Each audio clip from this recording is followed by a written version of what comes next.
daga.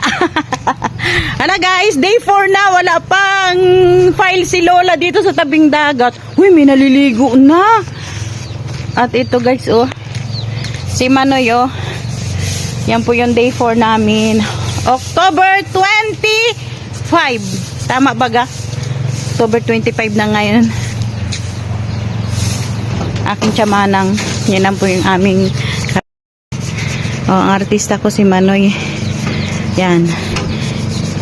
Lilihayin niya po lahat yan at pipinturahan. At saka ito. Saka yun nandun sa likod. O, tingnan nyo guys. Galing ng artista ko.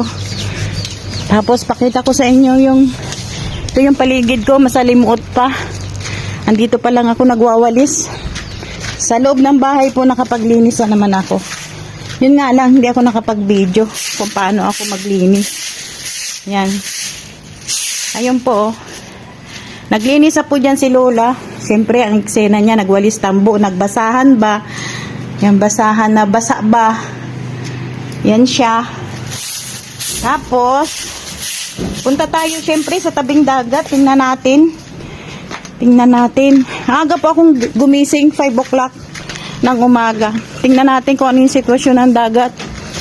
At ito si unyang talisay ko. Malaki na, matangkad na. Tapos, noong June 2023 po namin yan itinanim. So, ang tangkad-tangkad na ni unyang, kasing tangkad niya. At ito po yung tabing dagat, guys.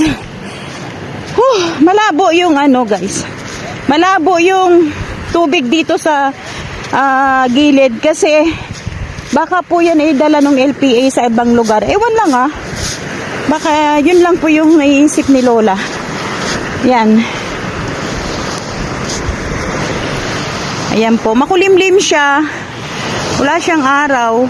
Ito yung kay Sungit Beach. At si Unyang nasaan? Wala. Oh, yan po. Ayan siya, oh. Anong tawag dito? Taib. Hibas.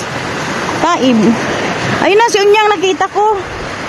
Ayan po yung ating karagatan. At ito na guys si Lola. Ooh! Ayan, oh. Oh, diba? Oh. Ayan yung kanyang dagat.